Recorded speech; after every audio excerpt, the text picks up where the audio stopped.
when we started to notice the impact that phones, social media, technology was having on our students.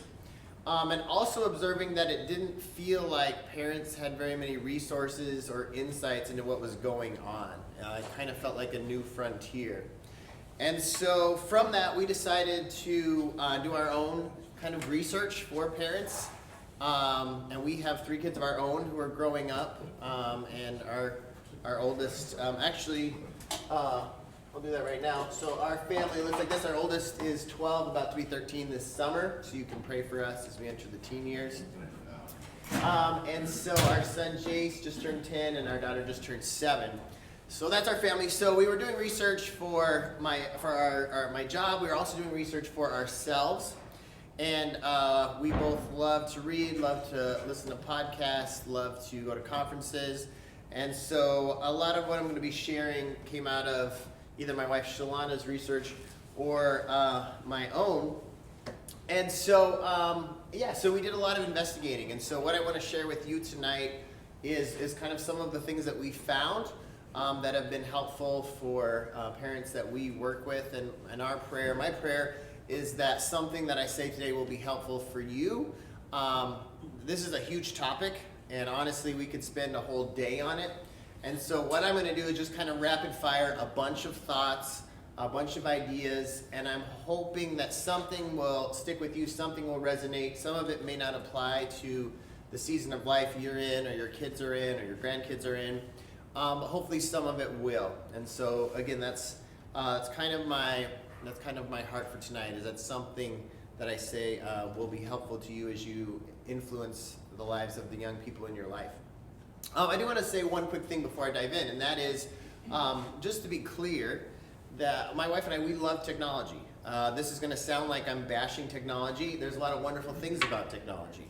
I was in India pre-COVID, so like 4 or 5 years ago, and I could FaceTime my wife, who was with her sister in Missouri, and the funny thing was, I had better Wi-Fi in India than she did at her sister's house in Missouri. So I was like, it's your Wi-Fi's the problem, not mine. I love sports. I love that when my wife's shopping, I can pull out my phone and watch the Brewers as I sit in the car. Like, that is amazing. Thank you for that.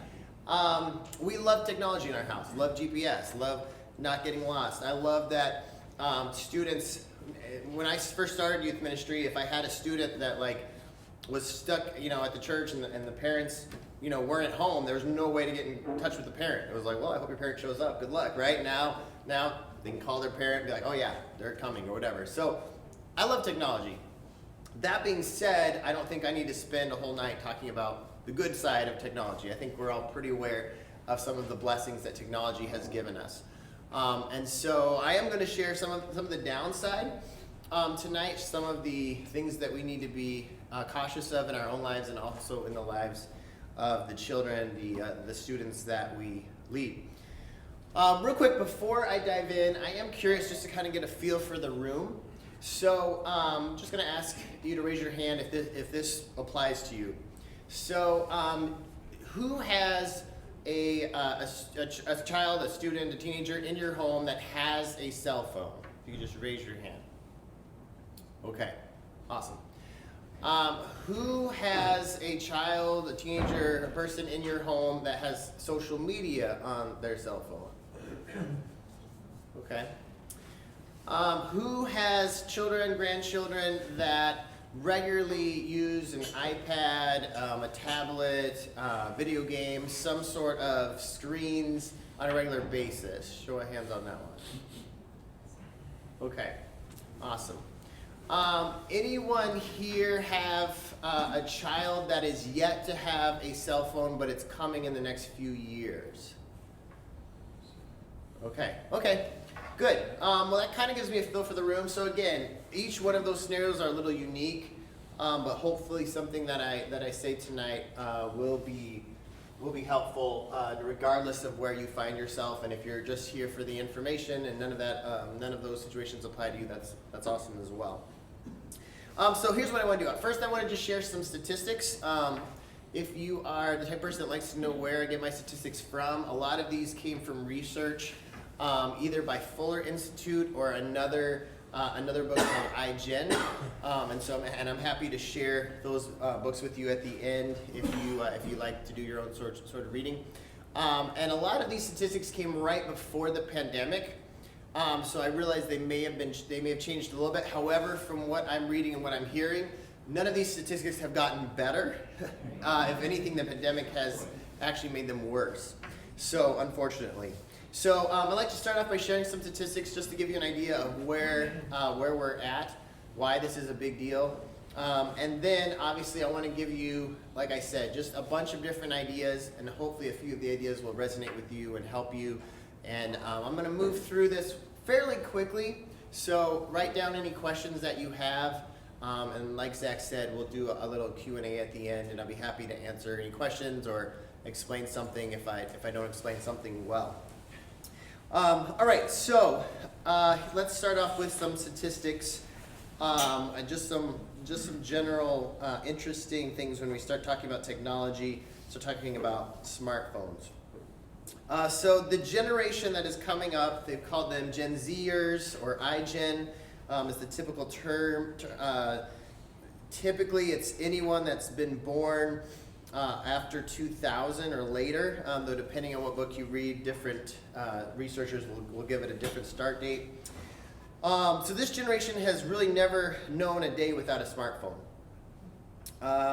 This generation, those that have a phone, on average, will check it 80 times a day. Seniors in high school, on average, will spend 2.25 hours a day texting, 2 hours on the internet, 90 minutes gaming, and around 6 hours on social media. Now again, you may know a student that doesn't apply to them. These are averages based on large studies across the U.S. So I realize different cities, different families might have different realities, but I think it's just interesting to kind of give a big picture of where our culture is at right now, what students are experiencing in high schools. So if we go down to 8th graders, the average 8th grader will spend about 90 minutes texting a day, around 90 minutes online on the internet, about an hour and a half gaming, and about 5 hours a day on social media. Now, social media includes like TikTok, YouTube, so it may not be very social, it may just be watching, but I'm using, when I say social media, I'm including those apps, TikTok and YouTube, and the apps where you're just watching videos and maybe you're not doing a whole lot of actual social connecting. This generation is considered the most connected generation that has ever lived, but also the loneliest generation that has ever lived, which I think is pretty interesting. This generation spends about half the time in person hanging out as previous generations did. So they're on their screens more, watching people, but they're actually physically together less. This generation will spend more time at home, they will date less, they will work less at jobs, and they will be much less likely to get their license when they turn 16 than any previous generation. This generation's attention span has gone from 12 seconds in 2000 to 6 seconds today. And if you're wondering, the attention span of a goldfish is 7 seconds. So our kids have an attention span less than a goldfish. It's not good. And a lot of that is tied to screens.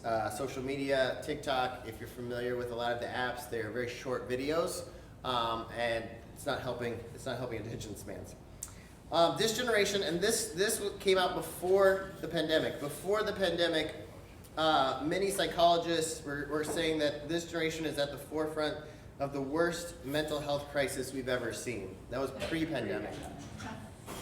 According to Dr. Michael Leahy, this was pre-pandemic. Today's typical high school student endures the same anxiety level as a psychiatric patient did in the early 1950s. Again, that was pre-pandemic. And things have not gotten better. They have gotten much worse if you talk to any counselor. Why? Pre-pandemic, why? Obviously, once we get into the pandemic, there's a whole lot of other factors. Pre-pandemic, the reason for that was that their world is overwhelming, cluttered with information coming at them at a rate of 1,000 messages a day. They also are dealing with, probably for most of us in the room, when you grew up, as far as comparison, you might compare yourself to a few people. That was it. Now, due to social media, they're comparing their lives to thousands of people, and nothing's good enough. If you grew up, and I'm going to use some sports analogies tonight because I'm a sports person, so if you don't play sports, I apologize in advance. But when you grew up, if you hit a home run, you probably felt pretty darn good about it, and you maybe compared yourself to other kids on your team. Now, if you hit a home run, you go on social media and you can watch video after video after video of kids hitting monstrous home runs, hitting back-to-back home runs. Suddenly your accomplishment doesn't seem so great. And apply that to any facet of your life, any accomplishment. Now kids can go online and suddenly their accomplishments don't seem that great. So that also factors into it. So back pre-pandemic, a large study was done of students in high school. Of those students, 94% reported feeling overwhelmed by their life. 44% said they were so overwhelmed it was difficult to function. 10% had considered suicide in the past year. Again, that was pre-pandemic, and those numbers have only gotten worse with the pandemic. And when they dove into why, again, this feeling of being overwhelmed, again, a lot of it tied back to screens. So here's some really interesting stats. Well, when they did some studies, 8th graders who spent 10 or more hours per week, not per day, but per week on social media, were 56% more likely to be unhappy compared to 8th graders who did not spend that amount of time on social media. Basically, social media was making 8th graders unhappy. 8th graders who did not have social media were much, much happier. 8th graders who did use social media heavily increased their chance of depression by 27%. So basically, if an 8th grader had social media, 25% chance that they were depressed compared to those that didn't. 34% of teenagers on social media reported being cyberbullied at some point that affected their mental health. And here's what's really interesting to me. Teens on social media reported being much more lonely than their peers who weren't on social media. So again, even the very name social media would make you think that teenagers would feel connected and less lonely, but actually the reverse is true. The more time teenagers spend on social media, or even spend any at all, the more chance they felt lonely. And we can get into the why of that, but a lot of that is, the simple answer is social media doesn't actually, in most cases, fuel any type of connection. Connection happens in person, which again, the pandemic didn't help with screens, but social media is actually not, what they're finding in social media isn't all that social. Continuing on, teens who stayed up on social media late at night, so teens that are allowed to have their phones in bed with them and kind of just scroll away, were significantly more likely to be depressed due to lack of sleep. So again, less sleep adding into the depression. Since 2007, the homicide rate for teens has gone down while the suicide rate has gone up. Incidentally, 2007 was about the time the smartphone came out. So they're spending less time out hurting each other, but now they're spending more time at home hurting themselves. And we can't talk about screens, or at least I can't talk about screens without briefly mentioning pornography. So when they did some studies on pornography, again, this is pre-pandemic, and the stats are not good. 1 out of 5, 20% of 12-year-olds, that's 12-year-olds, thought that watching porn was a completely normal behavior. 1 in 5. 2/3 of teenagers didn't think looking at pornography was morally wrong. 60%, 3 out of every 5 teenagers admitted to looking at porn on a regular basis. Again, that was just the ones that admitted to it. When they dug a little bit deeper, most researchers feel like the actual percent in males is between 80 and 90% of males in their teen years will look at porn on a regular basis, at least at some point. Females, it used to be a lot lower, but unfortunately, the latest studies show that females are closing that gap, and now it's between like 50 and 60% females at some point in their teenage years will probably have what would be called a porn addiction or look at pornography on a regular basis. So, are you all encouraged yet? No. So that's a lot there, but I think that hopefully that sets kind of some groundwork on why this matters, and that the fact that you're here tonight is important because obviously it shows that you care. So again, I'm going to start giving you some thoughts, some ideas on how to combat this, how to help the people in your life. Again, I'm going to go pretty quick, and we're going to get through quite a few different ideas. And so, if you need a follow-up question, write it down. I'll be happy to expand on any of these. I'm going to start with probably the least favorite one whenever I do this talk, but so just don't groan at me. But the first one, I went too far. There we go. First one is lead by example. Aren't you excited? I had a youth pastor named Adam told a story about a day that he took his son to a professional football game. And they got in the car, and they were driving to the professional football game. I think it was a Seahawks game. He realized halfway there that he had forgotten his phone. And immediately he was really bummed. He was planning on taking pictures, of course, documenting the experience, taking video. And his son could tell he was bummed, and his son said, "Dad, what's up?" And Adam said, "Well, I can't believe it, I forgot my phone." And without missing a beat, his son said, "Dad, I'm glad you didn't bring your phone. Now you can be with me at the game instead of telling your friends on Facebook you're at the football game with me." Ouch. I think that as we go through these next ideas, none of this may sound harsh, but I'm going to leave soon, so I can say whatever I want. None of this is going to be effective if you don't model it. So if I say an idea that you're not willing to do, don't go home and tell your kids to do it, right? Anything that I say, if we're not willing to model it, it's not going to go very far. And so I just encourage you, and I'm speaking to myself. I'll tell you, my wife can tell you that there are certainly times where she's like, "John, put down your phone." So I'm certainly not a saint telling you that you have to model healthy behaviors. This is a journey for me as well. But in everything we're going to talk about tonight, if we're not going to model healthy behaviors, if we're not going to lead by example, if we're not going to be willing to do these things ourselves, then we're only going to get so far in impacting and motivating our children. We tell our leaders in our youth ministry, there's two ways to try to get teens to do something. The first one is to look at a mountain and say, "Hey, go climb that mountain." That one is not very effective. The second one is to say, "Hey, I'm going to go take this mountain, follow me."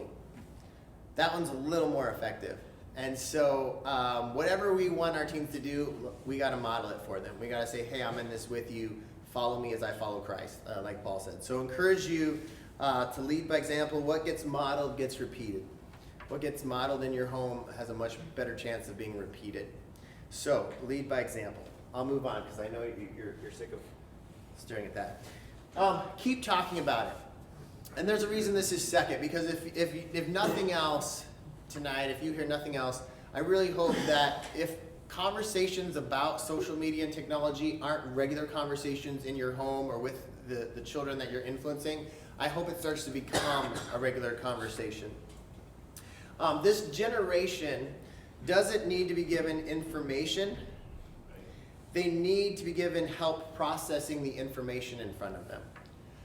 This generation can Google anything it wants and come up with any argument that they want for anything. All right? So if they want to believe something, they can Google the information that's out there that would support their way of thinking. Information is not a problem. Processing information and processing and coming up with, okay, this is actually helpful information, this is true, this is not true, that's what they need help with. And that comes from conversations. That comes from dialogue. That comes from talking about social media, talking about technology, talking about smartphones, talking about screens, talking about what they're consuming. having conversations for whatever age is appropriate. Hey, I saw you're watching that on Netflix. Talk to me about that. What do you think? How do you think the characters?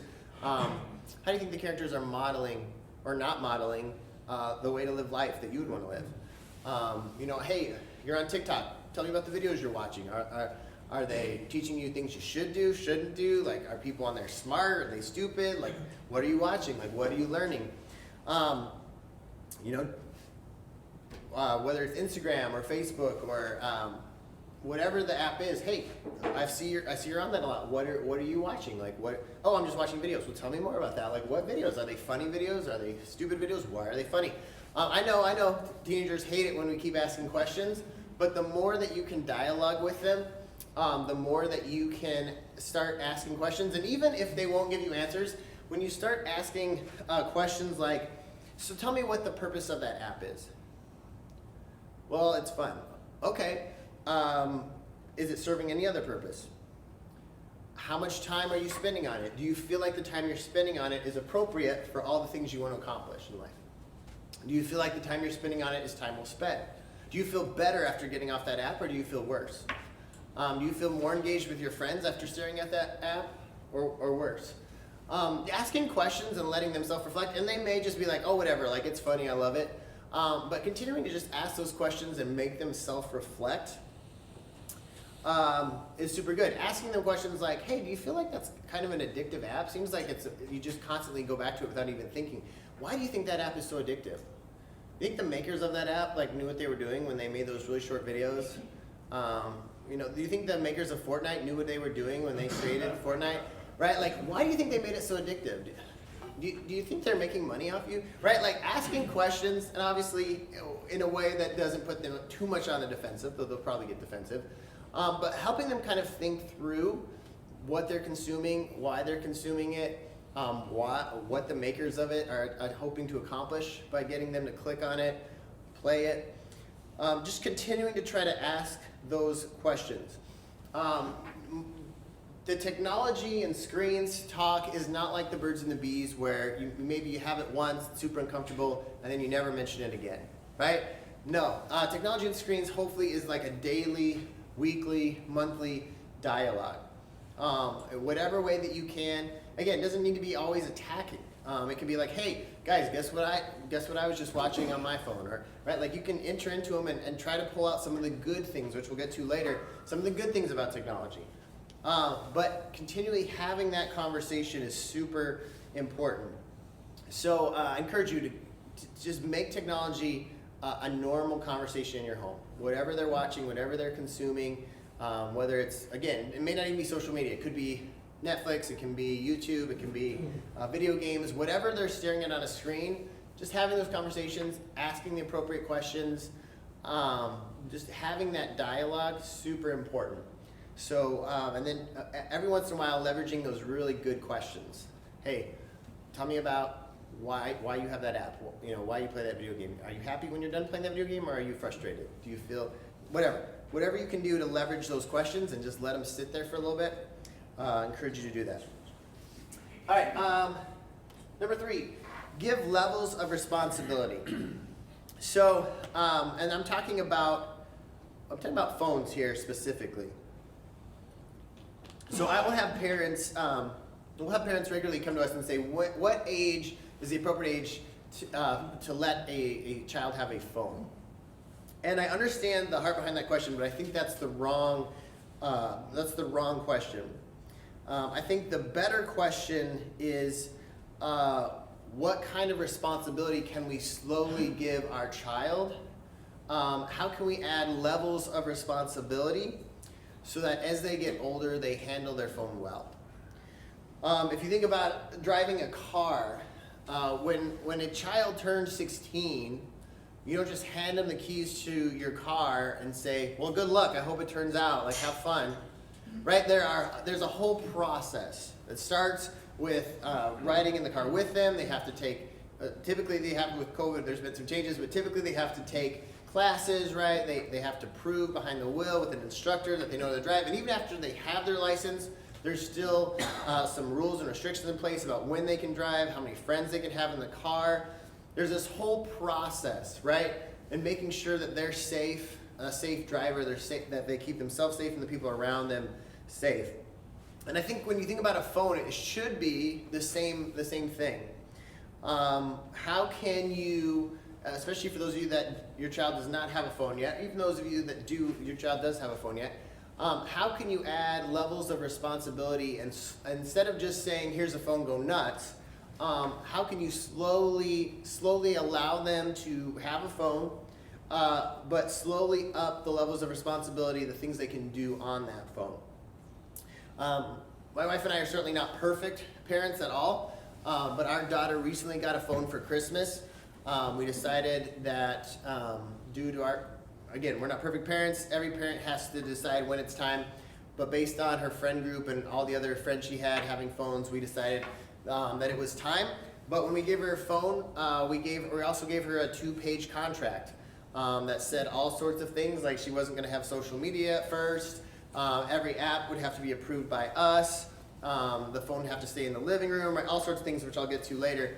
And so there were levels of responsibility, and as she proves to us that she is responsible, we'll up the responsibility that we give her. We'll up the things that she can do on that phone. So it wasn't just, here's a phone, go nuts, good luck, hope it turns out great, but it was levels of responsibility with a contract and expectations. And so, and we made it very clear that the phone is ours. We pay for it. Every month we pay that bill. And so she is borrowing that phone from us, and it is a privilege, not a right. And so again, for those of you that your kids don't have phones yet, what would it look like to give them a phone, but to have the levels of responsibility? Whatever that looks like, maybe if your kid's a reader, it might be having them read a book before you allow them to have social media, if they really want social media. Or watch The Social Dilemma, which is a resource I'll get to at the end. But if you haven't watched that on Netflix, it gets into a lot of the dark side of social media. But what would it look like to have them take a class or to do something before you allow them to have certain privileges or rights when it comes to the phone? So again, levels of responsibility. The goal is when they turn 18, that they're a responsible driver, or in this case, responsible phone owner. And so, you have between birth to 18 to get them there. I know some people that say, well, I don't want my kid to have social media or a phone at all in my house. And I understand the heart behind that, but on the flip side, well, at some point, you got to make sure they're prepared for the real world, because when they're 18, they're going to have a phone. They can do whatever they want. And so how do you train them well while they're in their house, let them have a phone, slowly up the responsibility while keeping them safe, helping them make wise choices? So I think the goal should be, all right, when they turn 18, the phone's all theirs, we have no control. How do we slowly help them get there responsibly? So, levels of responsibility. Okay, next, screen etiquette. Simon Sinek has a great talk on this on YouTube, but he just points out something that I think most of us probably already know, and that is that this younger generation has a real problem with staring at their phone when they shouldn't be. And, going to a job interview, pulling out their phone during the job interview, going the first day of work, pulling out the phone at the first day of work. And so one way that you can just give your child an advantage over a lot of the children, a lot of the kids in their age group, is just helping them understand when it's appropriate to be on their phone, when it's appropriate to stare at their phone, when it's appropriate to look at their phone, and when it's not. Research has shown that just even having your phone up while you're having a conversation subconsciously shows the other person that you're like waiting for something more interesting. And so while there's certain conversations maybe you want your phone out, I'm guessing there are certain conversations where they shouldn't. And so teaching phone etiquette, helping them disconnect from the phone. I know some families that will have a no phone rule at the dinner table. Certain situations where we're just not going to have phones because we're going to talk to each other. We're going to make eye contact. We're going to enjoy each other's company. And so, again, I'm not going to get too much into the weeds on that because that's kind of a personal family choice about when that happens. I will give a few more thoughts on that later. But just teaching that phone etiquette. This is when we're going to be on our phones. This is when we're not going to be on our phones. When someone's talking to us, this is where our phone should be. So teaching that screen etiquette, helping our children realize that a phone is a tool to help you connect with the world and others. And when it becomes a hindrance to connecting with others, that's a problem. Because then the phone's not serving its primary purpose. And so teaching that screen etiquette. Okay, stay cool. Stay cool. This is an important one. At some point, that phone is going to cause something negative to happen in your child's life. It is not a question of if, it's a question of when. It's a question of when they will be bullied. It is a question of when an inappropriate picture will be sent them. It's a question of when someone will say something super inappropriate through an app or a message, and it may be inappropriate sexually, or it may just be super mean. And you may find out about it, and how you respond is going to have a huge impact on whether they tell you the next time that happens. And so this goes back to having conversations. The more that you can stay cool, and when I say stay cool, hear me, I'm not saying there shouldn't be consequences, there shouldn't be rules. Like, I'm not saying be the cool parent who doesn't have any. That's not what I'm saying. What I'm saying is, if you're freaking out on the inside, don't show them on the outside. All right? Try to stay calm when they come to you, or when you find out about something. Try to give grace and stay calm on the outside, so that you can keep the lines of conversation open. So that the next time a friend sends them an inappropriate picture, or something happens on an app or whatever, that you know they're going to feel comfortable coming to you and sharing that with you. If you freak out, chances are the next time that happens, and there will be a next time at some point, even if you take their phone away from them for a month or 2 months, eventually there will be a next time. They're gonna feel the need to hide it from you, because they're gonna go, well, I remember what happened the first time this happened, and they freaked out, they took my phone away, and it was the end of the world. So I don't want that to happen again. So I'm gonna have to figure out a way to hide this. And trust me, no matter how many filters, no matter how smart you are, if they want to hide stuff from you, they will find a way. There are so many ways.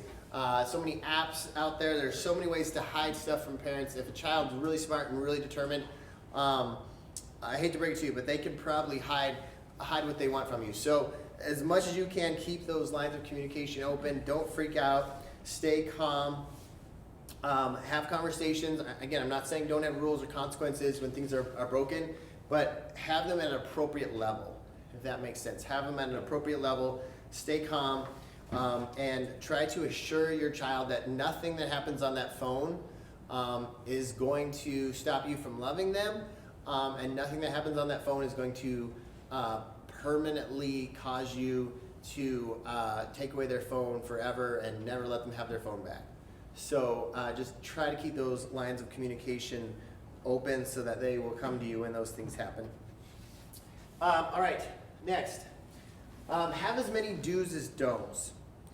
So it's easy to have a lot of don'ts, right, when it comes to phones, right? Don't go on that app, don't go on that app, don't look at porn, don't befriend strangers, don't send inappropriate pics, don't be on your phone all day. But what about the do's, right? And this goes back to what I said in the beginning. There are some positive things about phones and technology. And so in your home, do you recognize those and do you encourage those? So what would those do's look like, right? Like, when you go online, do have compassion and empathy. If you're gonna go on social media, okay, then use it for good. Comment on your friends' pictures, compliment them, encourage them, send them a Bible verse. If we're gonna be on technology, if we're gonna be on our social media, then let's use it for good. So what have you done today that's good on social media?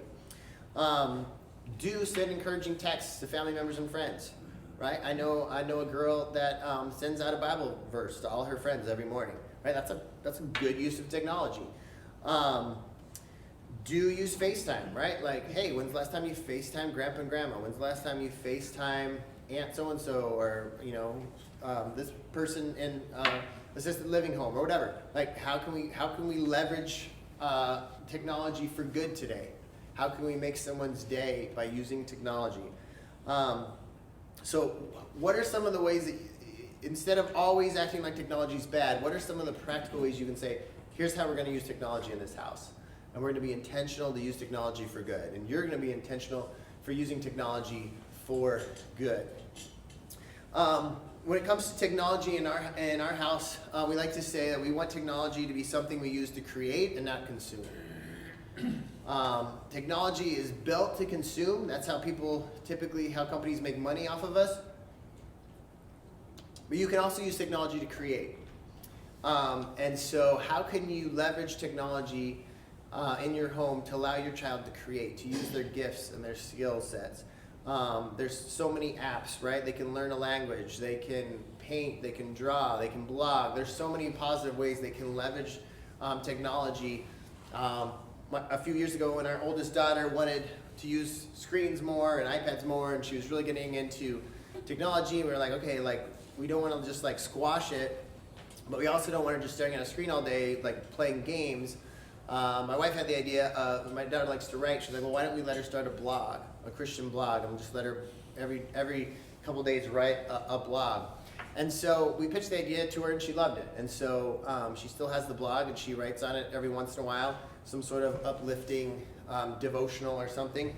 But that was a way that we said, okay, how can we use technology in a positive way? Well, she likes to write. All right, we're going to let her have a blog. Is there a downside? Could a stranger find her on the blog? Could someone bully her on the blog? Yeah, there's always a downside. But we're trying to be intentional to allow her to leverage technology for good. And so we want her to be a creator rather than a consumer when it comes to technology. Another question we ask, is this soul-fulfilling or soul-sucking? What are the soul-fulfilling ways we can use technology, and how do we stay away from the soul-sucking ones? In my opinion, it's usually doesn't take too long to figure out which of the two something is that you're doing. So, soul-fulfilling versus soul-sucking. How can we use technology to just be a part of the kingdom of God, to encourage others, to connect with others, to create, and stay away from the things that are just sucking our souls? When it comes to have as many do's, also, the do's don't have to be technology. One thing I would encourage everyone is to think about in your home, if you want your kids to stay off screens, what are the fun options that are not screens? Because if we just take away screens, right, and just say, figure it out. Now, I get that works, right? When many of us grew up, it was like, go outside and play with a stick, and you should be good for 6 hours. But unfortunately, technology is so addictive, right? The video games are so addictive. What would it look like to try to give an appropriate, different thing that a child could do in your home?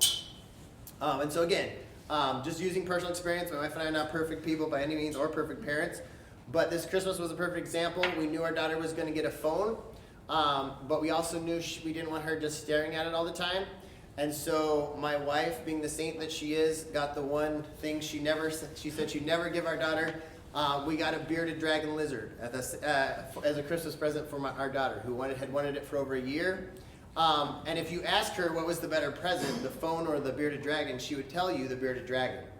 But she spends a lot of time playing with that lizard and less time on her phone. And so that was the win for us. We wanted to give her something because what we didn't want is to hand her the phone and then she'd be so focused on the phone and be like the one thing she just want to spend all day on.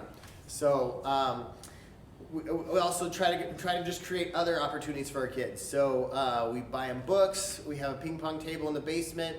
No, we don't have a ton of money, but we put our money into activities and things that will get our kids off screens. And we also have rules about how often they can be on screens. But again, we don't want it to feel like a punishment when they leave their screen and have nothing else to do. And so even though boredom is a good thing, we'll talk about that a little later, we also trying to give them fun things to do that don't involve screens. And so when it comes to have as many do's as don'ts, if you don't want to be on screens, what are their other options? What are some cool things that you could buy them or get them or help them create? That would be alternative options. I get sometimes they're just in a mood and they want to be on a screen and nothing else is good enough.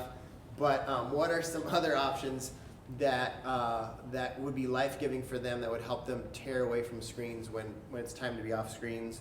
or maybe just not even choose screens that day. All right, moving on. Help them see the lies social media sells. And we're gonna sit on this for a little bit.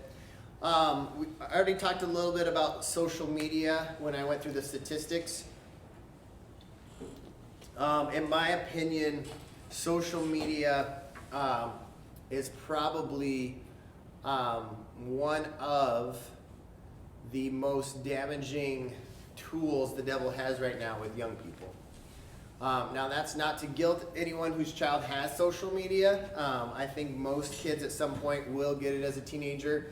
I don't know that it's a battle worth fighting, but it is certainly a battle on how they use it and if they understand the nature of the beast, the nature of social media.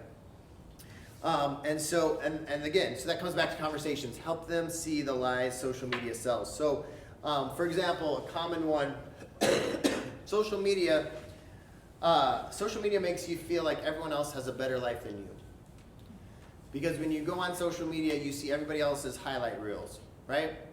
And this is for adults too. If you have Facebook, then you know this, right? You go on social media and you see the 10 minutes or 10 seconds of somebody's vacation that was amazing and not the 10 hours that was awful, right? And it's like, oh my gosh, they had such an amazing vacation. Well, no, actually it really wasn't. It rained and there was fighting and all this other stuff, but boy, it sure looked good on social media.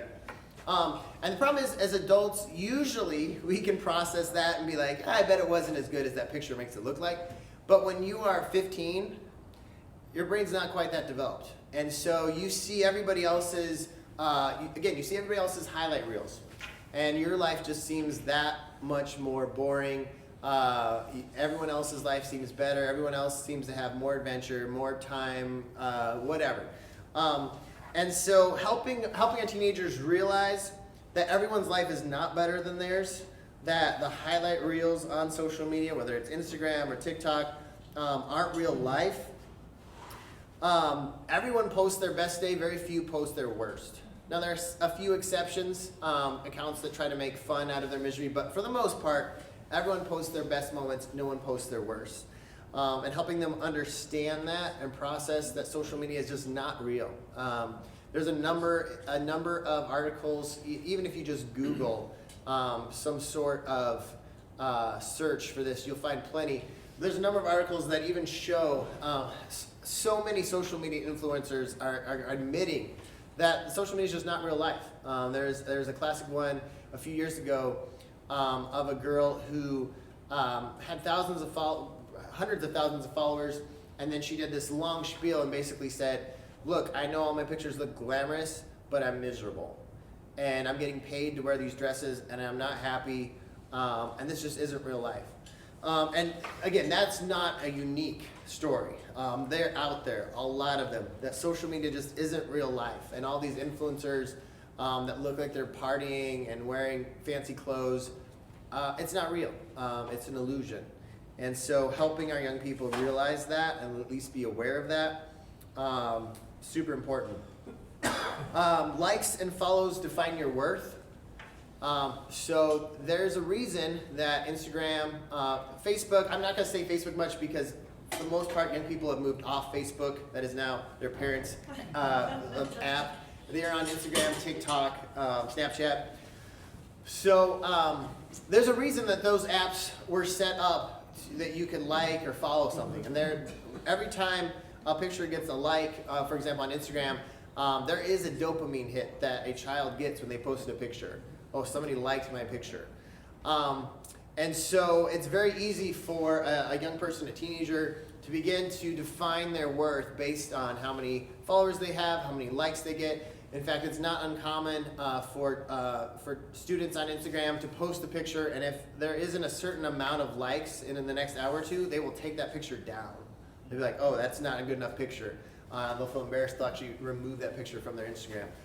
Some have just stopped posting Instagram pictures altogether and just have been posting them on their stories, which are just like 24-hour feeds. So anyway, all that to say, helping our young people understand that the likes and the follows do not define their worth. Because it's very easy to get caught up in that and to feel like they're only as good as their latest picture. They're only as good as their latest the latest likes, the latest follows. They lose some followers, they feel down. They gain some followers, they feel better about themselves. And so helping them understand that likes and follows do not define their worth. That likes and follows are an illusion. Again, social media isn't real. And just because someone likes your picture, doesn't like your picture, doesn't define your worth. Helping them understand they're not going to be happier just because they have social media. And you can back that up again with the studies. Okay, so they don't have to take your word for it. The studies are out, and the studies show that the more time you spend on social media, the more time you will be depressed. End of story. It's not really a question. It's a fact at this point. The more time you spend on social media, the more chance you have of being depressed. And so social media in itself does not make you happy, and it doesn't make you less lonely. It is proven to make you less happy and less lonely. So if you're going to be on it, at least be aware that that's what it's doing. Another lie, what you do now on social media won't matter a few years from now. It can be erased. This is a big one. I can't tell you how many stories there are now of people going for a job, the interview going really well, and then them not getting it, and come to find out the employer did a little research on all their Instagram, all their Facebook, their whatever. There's, all of that stuff is out there, and if you know how to find it, you can find it. Even if you delete it, it's still out there. And so helping our young people understand, and this is kind of unfair, because I'm guessing when you were a teen, you did something stupid, probably wasn't documented. Thank goodness, right? But now a lot of it is. A lot of it is documented, unfortunately. Either they document it or their friends document it. In some way, it's out there.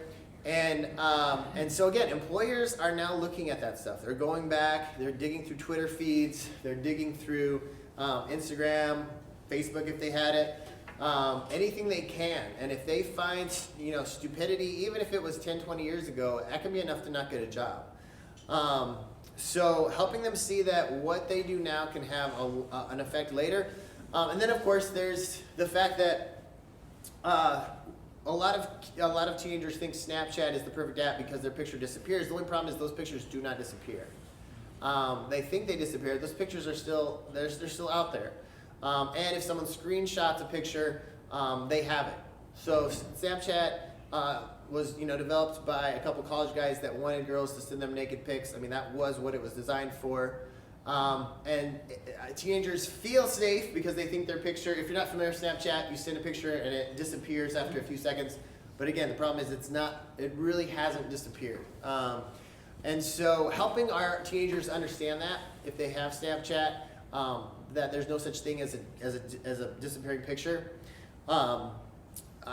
Just a real life example from my very own youth group. A few years ago, we had a senior in high school. He was a student leader. He was a great kid. He was smart. He was a devout follower of Christ. I mean, this wasn't like your horrible kid. This was the great young man that everyone looked up to. And his senior year, he got a text from a number he didn't recognize, and the person said that it was a girl that went to his school that had gotten his number from a friend, and they started texting back and forth. A couple days later, she sent him an inappropriate picture. It didn't show her face, just showed her body, and asked him to send her one back. And in a moment of just stupidity, he did it.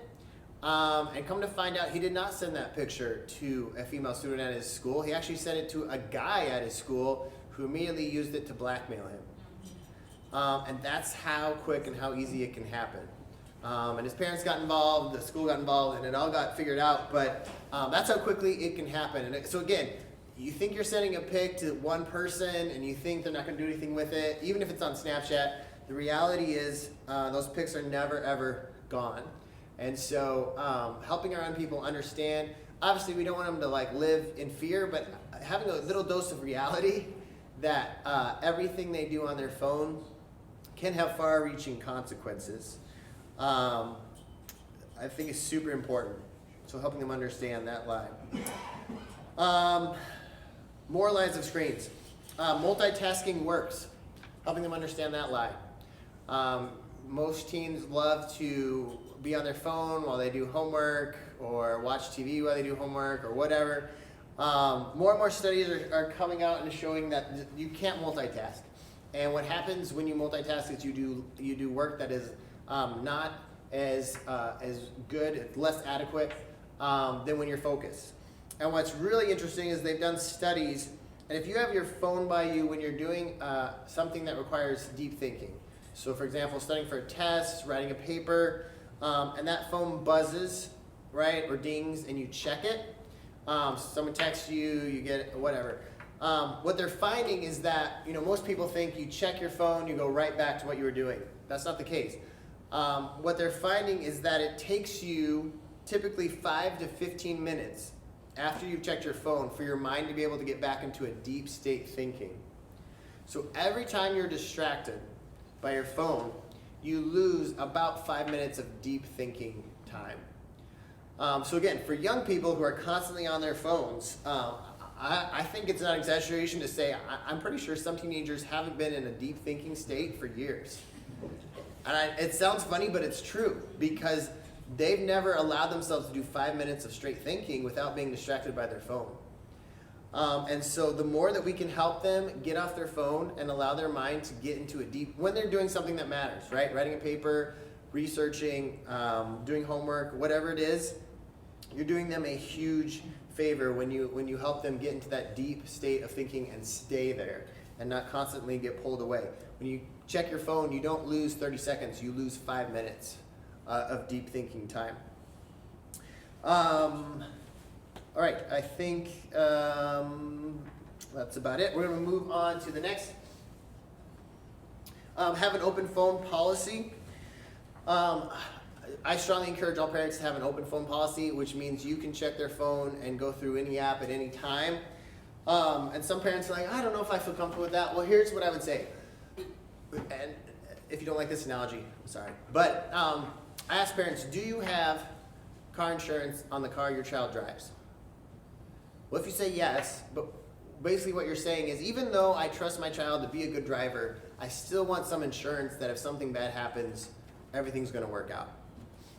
It's the same thing with having an open phone policy. Even if you trust your child completely, it's not just about your child. It's about all the other kids that have your kid's phone number. So if you trust your child and every single kid that has your child's phone number, okay. But if you don't, then having an open phone policy not only helps you be one level of accountability for your child, it also protects them. Because when, and it will happen, when a friend or someone wants to send them an inappropriate pic, if they know you check their phone, that might be one level of, oh, I'm not going to send that picture to that person because I know that their parents check their phone. So what you're actually doing with that open phone policy, even if you trust your child, you're actually giving them an excuse, you're actually giving them a layer of protection. I'll tell a story. I know it's a little extreme, but it's actually more common than you'd like to think. There was a girl named Lauren, and Lauren was a great girl, great Christian girl, had a great group of friends, but one of her friends happened to give out her number to a guy at school. It wasn't the greatest guy. Not sure how it happened, but it happened. So one of her friends gave out her number to another guy, and that guy went on a chat room on the internet, and as a practical joke, wrote, "Send dick pics to this number," and put Lauren's number.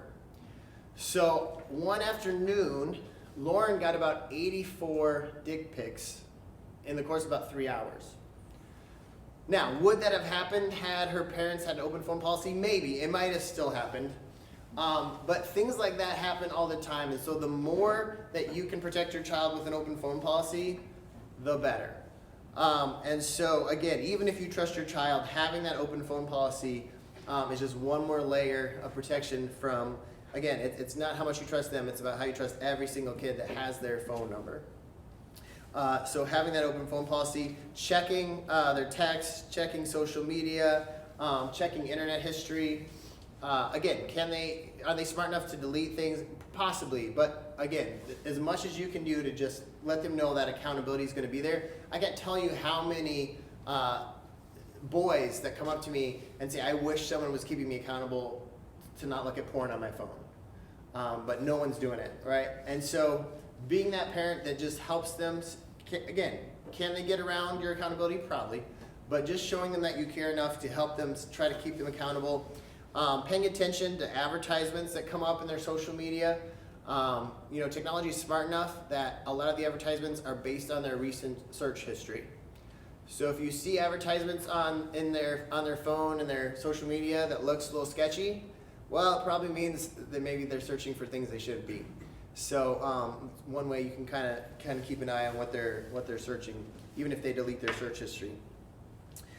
All right, we'll keep moving on. What time are we at here? 40. All right. Set boundaries. When it comes to phones, boundaries are a great thing. The things I'm going to say, if you don't feel like your house is a house where you can have these boundaries, that's okay. But think about what boundaries you feel like are appropriate. I encourage you, one boundary would be to keep phones out of rooms. Keep phones out of rooms for a couple reasons. One, especially at night, I've mentioned this, but they're finding that students that look at their phones right before bed have a tougher time falling asleep. And then obviously that kind of careens in the next day where they're tired. They've actually found that just being tired increases your chance of depression, moodiness. I'm sure some of you have seen that moodiness when your kids are tired. And what they're finding is students just think being tired is normal because it's just kind of normal to stay on your phone until you fall asleep and then repeat. In fact, I had a kid in my youth ministry who we took him on a trip, youth convention, and every night I was in his room with some other students and leaders, and every night he would just stay on his phone for hours. And he was like, "Well, this is just my routine. I browse my phone until I fall asleep." And that'd be okay. Only problem was he would not wake up in the morning. He was so tired. And the last morning we were there, it took me 45 minutes to get him out of bed. And when I talked to his parents about it, they were like, "Yeah, that's just what we deal with." And again, I'm not a perfect parent, so I'm not trying to criticize them. But the point being, a child staying up into the middle of the night on their phone is not setting them up for success later in life. So helping them have those boundaries with their phone, super important, super helpful for sleep. Also for obvious reasons with pornography, inappropriate pictures, keeping those phones, and I would even say all screens out of rooms is super helpful, setting those boundaries for their mental health, also for their protection. Technology-free times and zones. So trying to find times where you as a family are going to be technology-free. Play a board game, go outside, do something as a family that's technology-free. Or in the rare case that you're like, I don't want to do any board game, or like at least do something where you're all looking at one screen, right? So movie night, something where you're not all looking at your own screen, but you're all at least together looking at one. I guess would be better than nothing if you don't want to do technology free. But at least doing something as a family, having those technology free times, zones. Encourage you to have the car be technology free, phone free. That doesn't include if you want to play music. Music's fine. But what they're finding is that cars are great places for conversations with children, teenagers too, because when you sit down at a table and you're making eye contact, that's super uncomfortable. When you're driving and you're focused on the road, it's a lot more comfortable for a child or for a teenager to have an actual real conversation with you. It's less intimidating for them when your eyes aren't on them. And so those car rides can be great places to ask questions and to actually have meaningful conversations. And so, again, if you want to play music and then kind of just let the conversation happen naturally, I'm not saying you can't have any music or anything, but having the car be technology free as far as phones go, and you can just say, well, I can't be on my phone because I'm driving, so neither can you, or whatever. But I encourage you to think about how you can make the car a place where you can have meaningful conversations. Or if you're like, my kid will never go for that, then at least say, all right, at some point in our car ride, if you have a long car ride, we're going to have a 10-minute technology-free time where we're just going to have a conversation. And if you don't talk, the 10 minutes gets extended. Go. And see if that helps. But even just part of the car ride, having a technology-free can be a good start.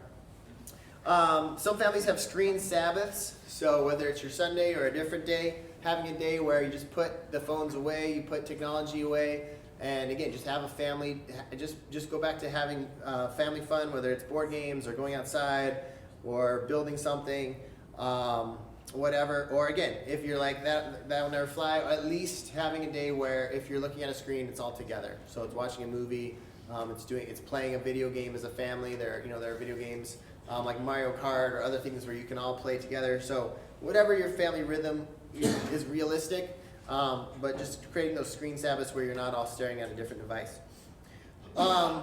Some families have what they call the phone bowl.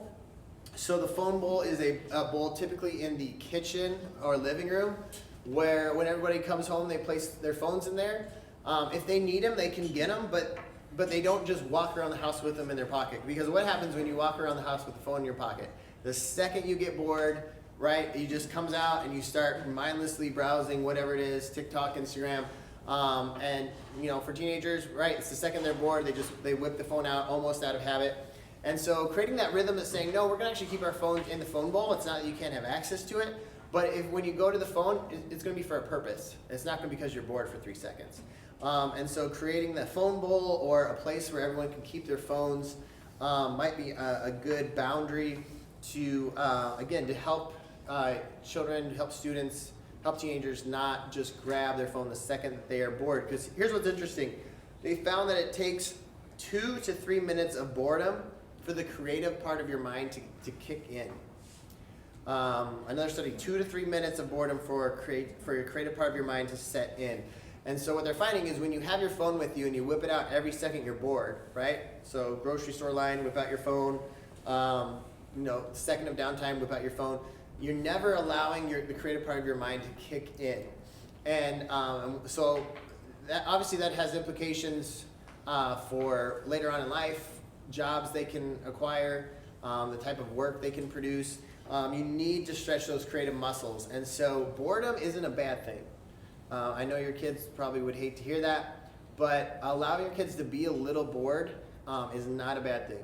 2 to 3 minutes of boredom for the creative mind to kick in. And as I said, I think I've said this, but I'll just say it one more time. I strongly recommend screens be in public areas for multiple reasons. Obviously, pornography being one of them, but also it helps the family be a lot more social when all the screens are out in public areas and not in rooms. All right. Let's talk a little bit about the porn problem. So a few more stats for you. As of a few years ago, this is again pre-pandemic, 1 in 5 smartphone searches were for porn. So 20% of smartphone searches were for porn. Pornography makes up 30% of internet traffic. I think we're all aware of the negative aspects of porn, but just to point out a couple things. Porn is highly addictive. It rewires the brain. It causes people to be seen as objects. It fuels loneliness, ruins relationships. But here's the good news. They found the best thing that you can do to help teenagers when it comes to porn is just talk about it. Maybe that's the bad news, but the good news or bad news, I don't know, you decide. But they found that teens whose parents talk to them about pornography on a semi-regular basis, so not every week, every month, but like it was a regular conversation, not just like a one-time birds and bees talk and then we're done. Just having those conversations help teens be much less likely to search for it. I know some would say, well, if you talk about it, then they're going to want to go search it. But actually, the opposite was true. That the more you talk about it, have conversations about it, the less teenagers were likely to search for it. The more conversations around it, the less mystery, and so the more conversations, the better. Filters can be helpful. There's a lot of great filters out there for phones, for computers, but they should not be your main strategy. Every filter has a weakness. If they want to find it, they can find a way around whatever filter you have. And so again, filters are great, but they should not be your main strategy. Again, the main strategy is conversations and processing information with them. And some more strategies. I've already said it, so I'll say it one more time. Screens in public areas. No screens in bedrooms or private areas. Again, is that necessary? Why can't teens have screens in their rooms? I use this analogy for our generation, your generation, my generation, but when you allow, and this may sound like an exaggeration, I don't think it is, when you allow a teenager in their room with their phone, basically what you're doing is you are placing a Playboy on their bed and saying, don't look at it, and closing the door. And I don't know very many teenagers that can resist that for weeks on weeks on weeks on weeks.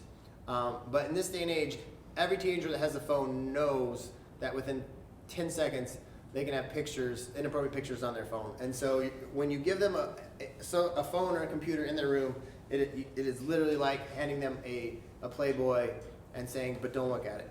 So encourage you, even the best, most God-honoring teenager is going to struggle when you do that. So also 62% of teenagers, so 3 out of 5 teenagers that were surveyed in a nationwide study pre-pandemic said they had received a nude pic from a friend, and 40% had admitted to sending one. So 3 out of 5 had said they'd received one, 2 out of 5 had said they'd sent one. So again, the more you can keep phones out of bedrooms, the more you just lower that temptation, and it only takes a second. Like I mentioned with the young boy in my youth group, it only takes a second of a bad decision making to really get yourself in some trouble. So again, more conversations, the better. Constant dialogue is not a one-time conversation, and as I said, car rides are the best place to have these conversations because you're not sitting around a table awkwardly.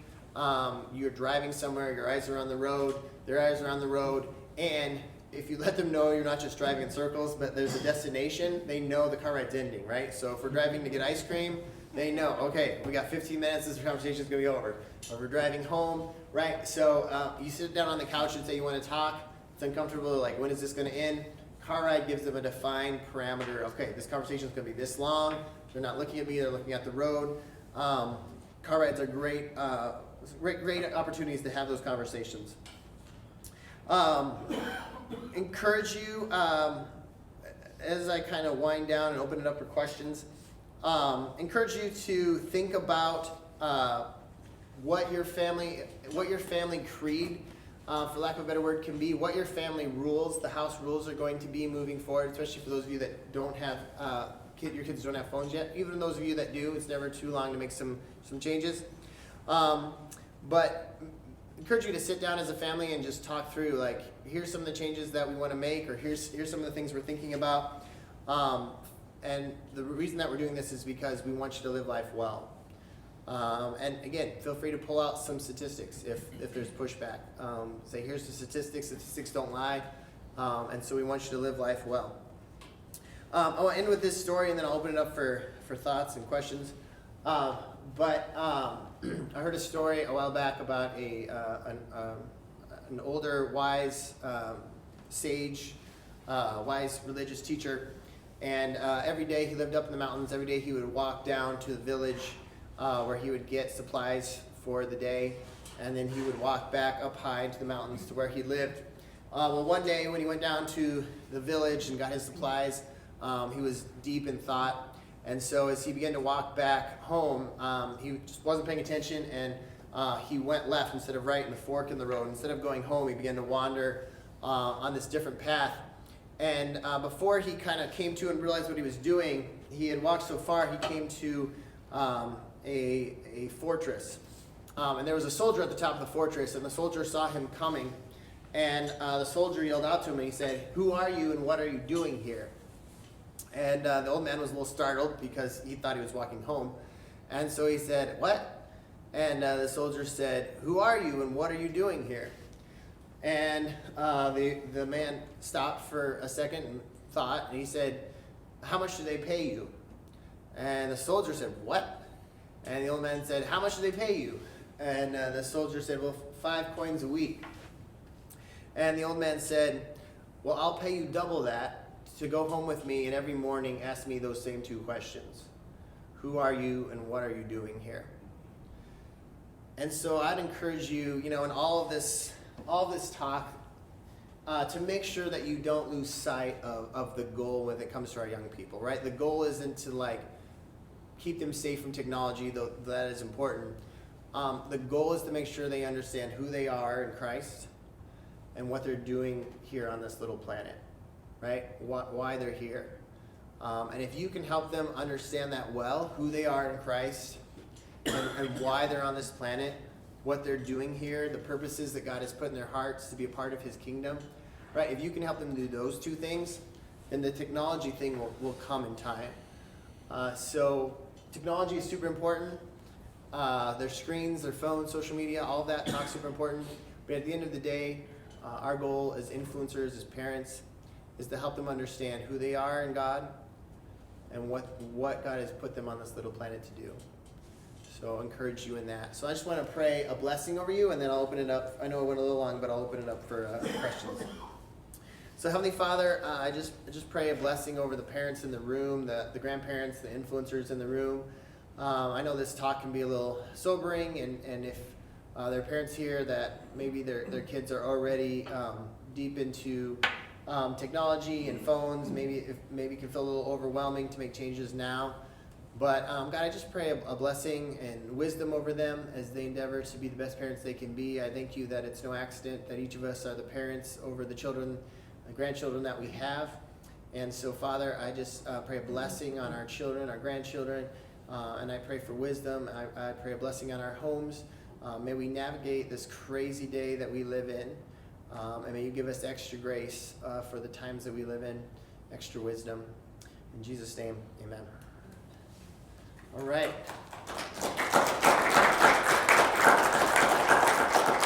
Zach said he's doing the Q&A, so just fire away. Yeah, right.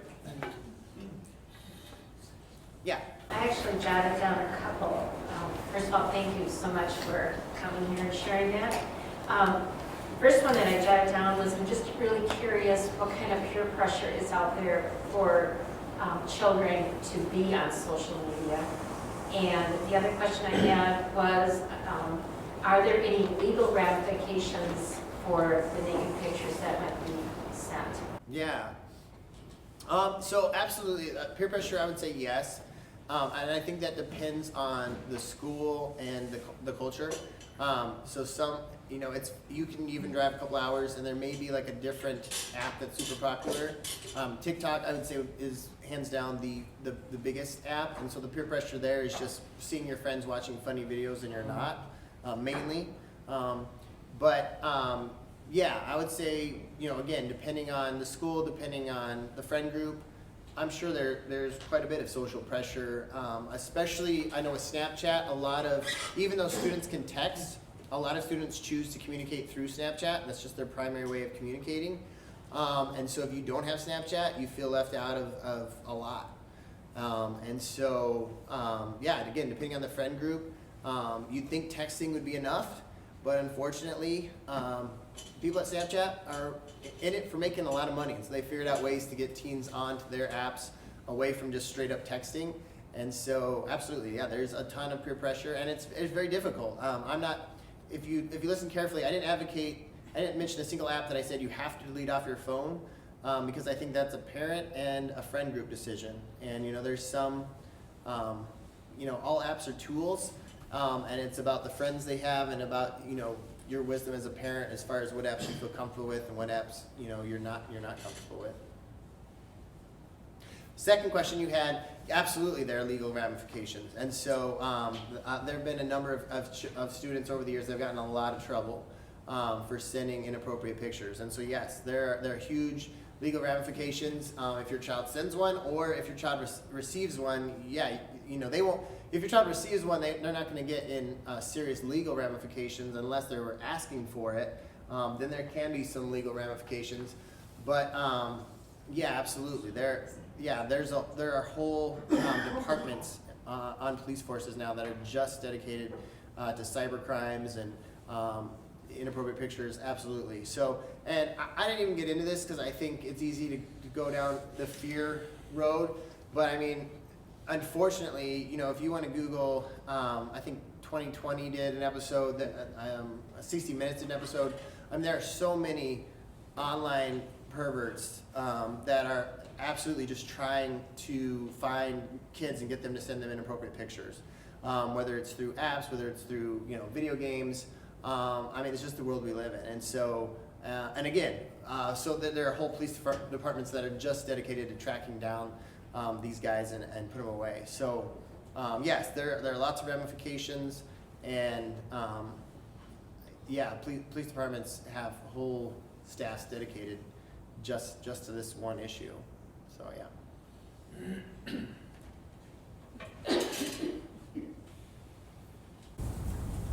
Are there, you mentioned filters, you know, are there any that, and obviously they're not gonna clear out 100%, but any that are maybe better than others, or?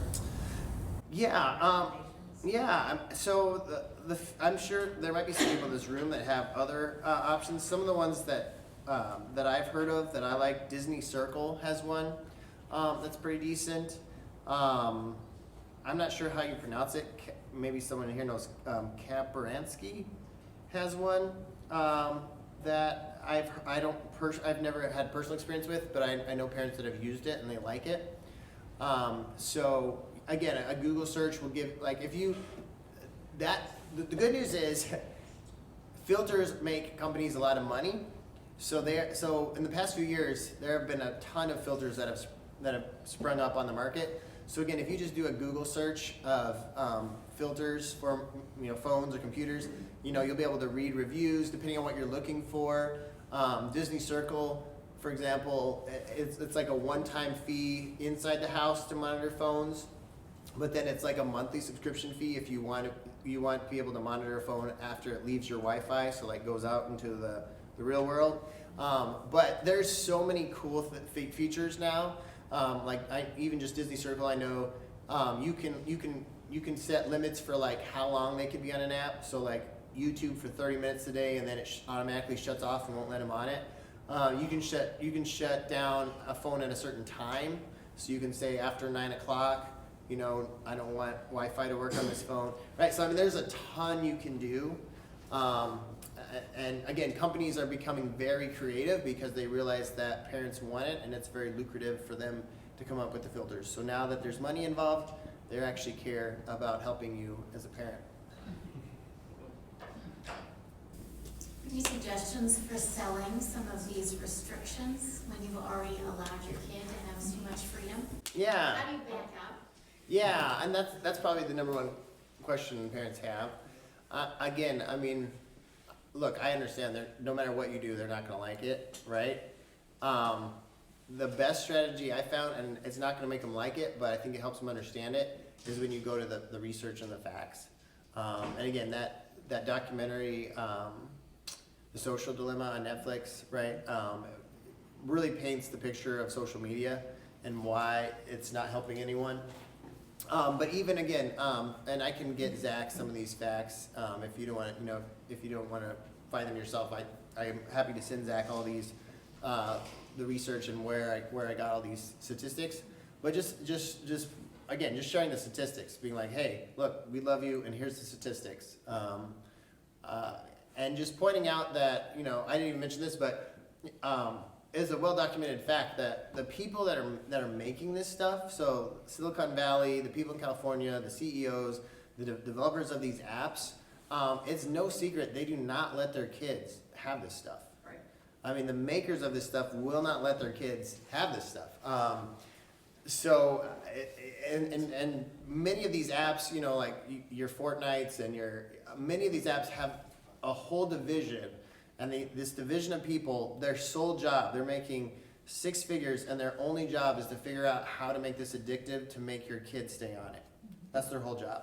And so again, just sharing that with your kids.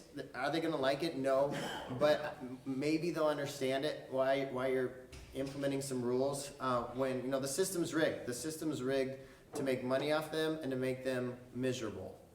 That's the bottom line. Like again, all the research, all the studies are showing that that's the bottom line. And so they're not going to like it, but maybe at least they'll understand it. That's a good question, though. Tom, you had your hand up? Yeah. Some of us more mature adults here, otherwise known as older, with the grandkids, consistency between what the parents are doing, what the grandparents are doing. We think of ourselves as maybe a little more strict because we don't have to deal with the 3 little ones, 24 hours a day. We only got a few hours maybe on the weekend or something. And our rules may be different than what they are at home. I don't see that as a problem. They obviously do. But I guess I'm just wondering, should we be more consistent, just from a kid's standpoint, so that they understand how to act, or our rules are our house? Yeah, I mean, I think I would say your rule's your house. I don't know how open your kids are to resources, but there are a ton of good ones out there. Smart Parenting podcast. I mean, there's a number of podcasts. I can get Zach some of that info if you're interested in it. But Smart Parenting is a good one. I mean, there's so much out there that if your kids are interested in listening, reading, watching, again, Social Dilemma, there's other documentaries out there, to maybe help them get a little more on your page, in a nice way. But no, I mean, I think if you have some, when they come over to your house, if it's a little stricter, that's okay. They may not like it now, but maybe someday they'll thank you for actually hanging out with them instead of just throwing a screen in front of them. Okay, question. So I work at a high school. We have an esports team, all right? And so I was talking with the advisor there, and because at first we're gonna what? But an esports team, and one of I was curious what the research is out there about this, because I totally agree that students are more alone than ever before, in the world of social media. But the advisor was telling me that these are students that interact online, and there's teamwork and whatnot, and is there an element of that that's different? Is there research that talks about that? I mean, it's not just the gaming part, but when they're actually accomplishing a task together. Or my 12-year-old that plays Minecraft in the building together or something.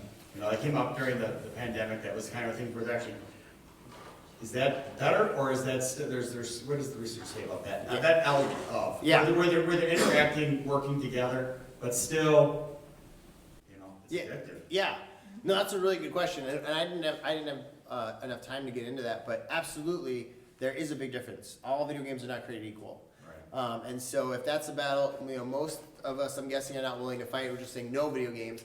But yes, not all video games are created equal. And so the games that require cooperation, that require critical thinking, so much better. And absolutely, and I mean, again, talk about leveraging technology. I mean, sports teams are using video games now, and quarterbacks are using VR and to break down plays. And so absolutely, video games, while they are highly addictive, they can teach life skills, and they found that race car drivers are using the racing game. I mean, so absolutely. So not all video games are created equal. The ones that are more mindless, the apps that are more mindless, that you're by yourself, I would say are the ones you want to, and obviously just the ones that are inappropriate from a rating standpoint are the ones you want to steer clear of. But yeah, if they're going to play video games, absolutely push them towards the one that involve critical thinking or teamwork or are developing skills, whether it be sports related or driving related. So yeah, Watching these teams, it's amazing, just the communication together. Yep. And they're going to state and things like that, it's just, it's They're cool. accomplishing something. And they're Yep. accomplishing a task. yep, But they can be on that for a long time too. I mean, it's not just at the esports practice, I mean, they're doing it, they're not doing their homework afterwards either, so that's, yep. Yeah, and again, it's very addicting, it's a little more addicting than, say, shooting a basketball, but yeah, I mean, that is definitely a new world. Esports is a huge, yeah, it's a huge, two kids got scholarships. yep, Oh, yep, yeah, It was just on the news. Yep. I just saw it on the news. yeah. That's definitely gonna get bigger as time goes on. Yeah, that's a good question.